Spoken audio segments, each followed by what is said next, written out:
everyone, welcome to another episode of Sealed. I'm here again with my co-host Skip. How are you, mate? I'm good, mate. Good to hear. We'd like to apologise for the delay between episodes. It's been a bit busy lately.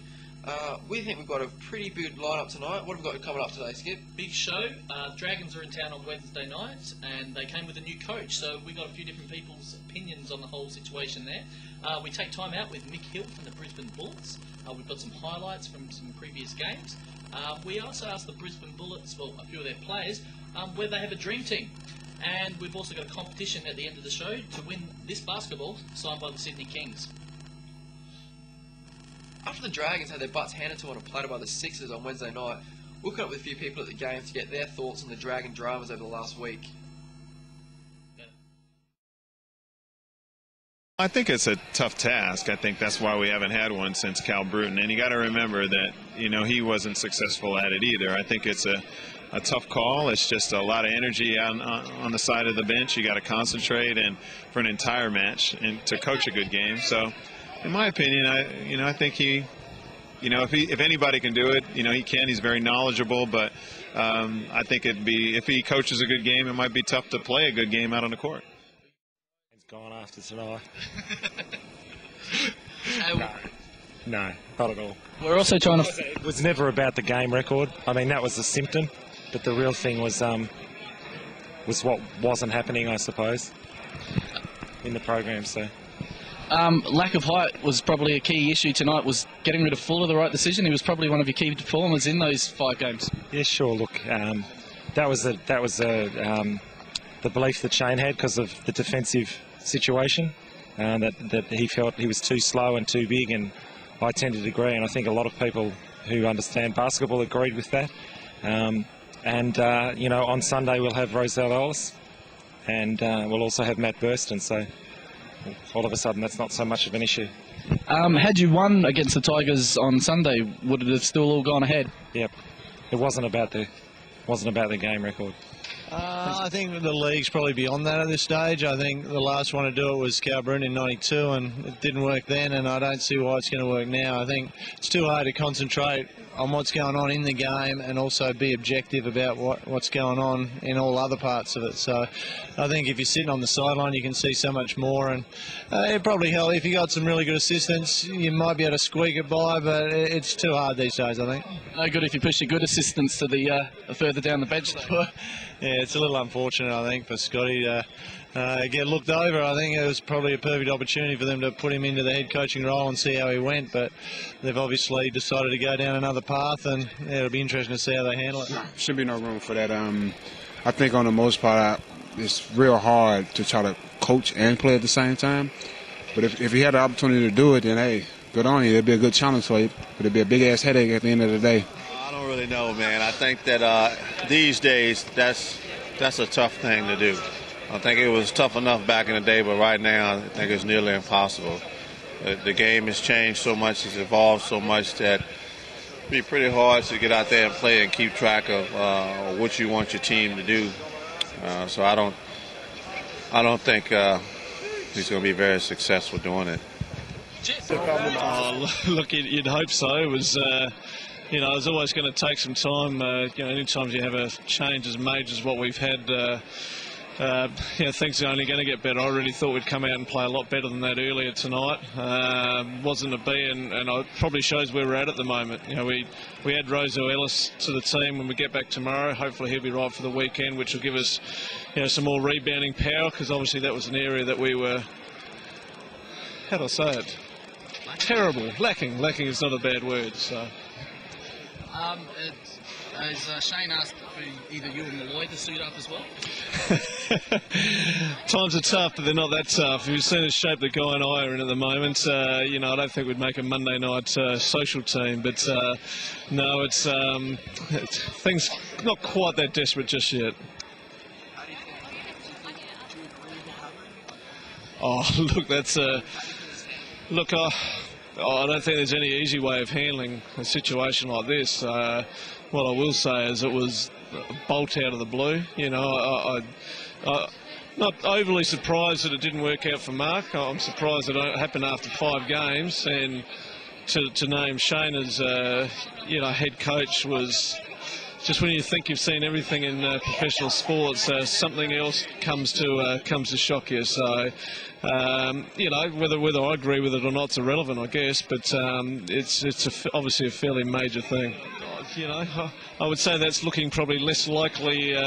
Probably on both counts after tonight, but look, I mean, I'm an Adelaide boy. I love the 36ers. It's 20 years of my life. I mean, it's always been my ambition since I got into coaching to retire once you know, once Phil decides to give it away. But you know, the Dragons presented a great opportunity. Obviously, there's been a little bit of a roadblock put in the way, I guess, now, and just going to have to wait and see what happens at both counts. I guess the disappointing thing is, you know, if something like that was to happen, you know, now I've bought guys like Jacob Holmes and Joe Ingles, guys that, you know, I would love to have if I ever was coach of the Sixers and should be playing for the Sixers, tied up in another team. But I guess that's we're still 27 games away from the end of this season, so we'll see how that goes first. Do you think there's actually room for a player coach in the league? I wouldn't have thought so 2 days ago, but obviously we're thrust into a situation where that's a reality. It's going to be very, very tough. I mean, you know, coaching is tough enough by itself without running out there and playing as well. And I think Shane's definitely got his work cut out for him, and you know, it'd be interesting to see how he handles it. Do you know if Shane Hill actually does get his bleach from Price Attack? I did hear some good calls from you boys down there tonight. The only one I bit on was when you started calling him Michelle Timms. I couldn't stop smiling when you were doing that. But I know he has the monthly rinse. Make sure that thing's all looking perfect. But yes, very good. No, no. There are others that do that much better than me. I wouldn't dare to do it against the great one. Too easy, boys. Pitch in the league. It was a very big week for the Dragons. New coach in Hill, sacked Fuller.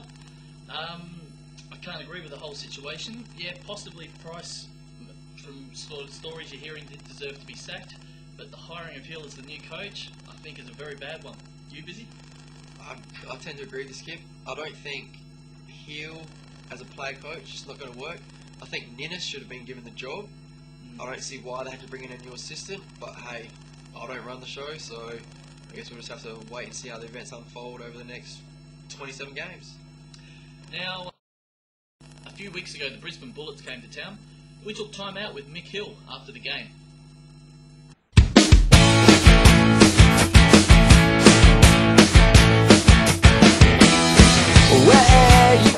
Oh, look, Adelaide, it happened when a fan came out and he abused me a little bit, and I waved goodbye to the fans. And yeah, it's all in good fun. I think what the fans need to understand is that, you know, at the end of the day, it's on the court, and I'm a comics guy off the court, and yeah, the league needs heroes and villains, and it's hard to be a villain for some people. Great, because if it brings someone to the game, then all good.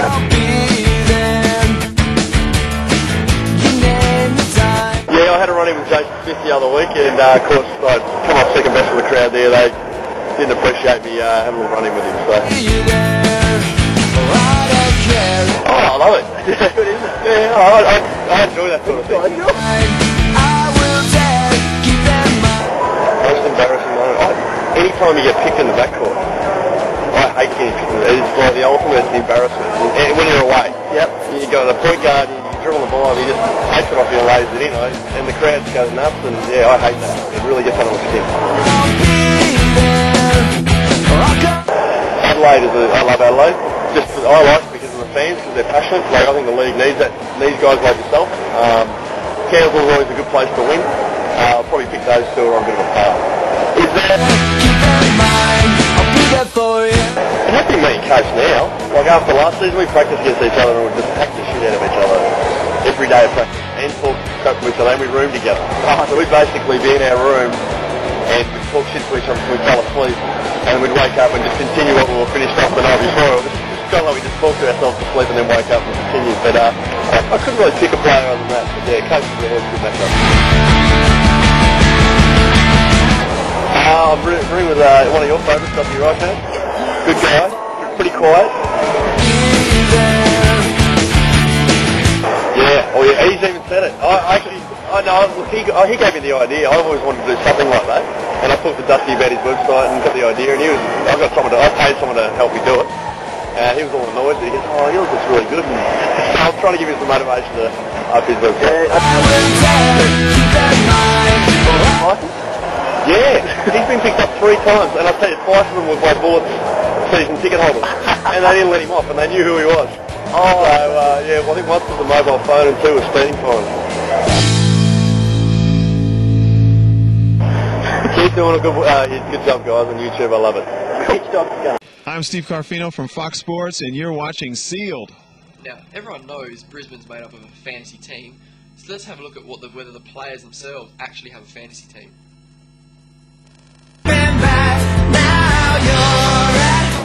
I don't. You don't? I did last year. I did an NBA fantasy last year, but I haven't done it this year. No, I don't. No? Have you ever had one? No? No, never. No, I don't. No, sorry. No, I don't. No. Yes, I would. Not at the moment. My shooting wasn't too good tonight, but I would have struggled. But no, I would, just to the fact that I've got to back myself. Oh, be close. Of course I would. This year I probably would. Tonight I probably would sack myself after tonight's game.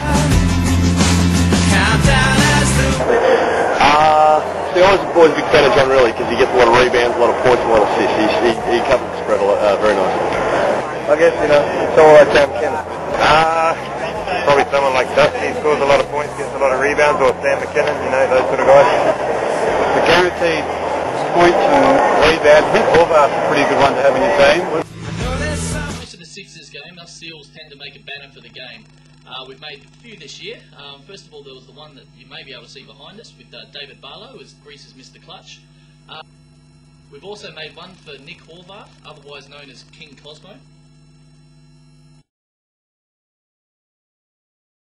Last week for the Dragons one, we made this one.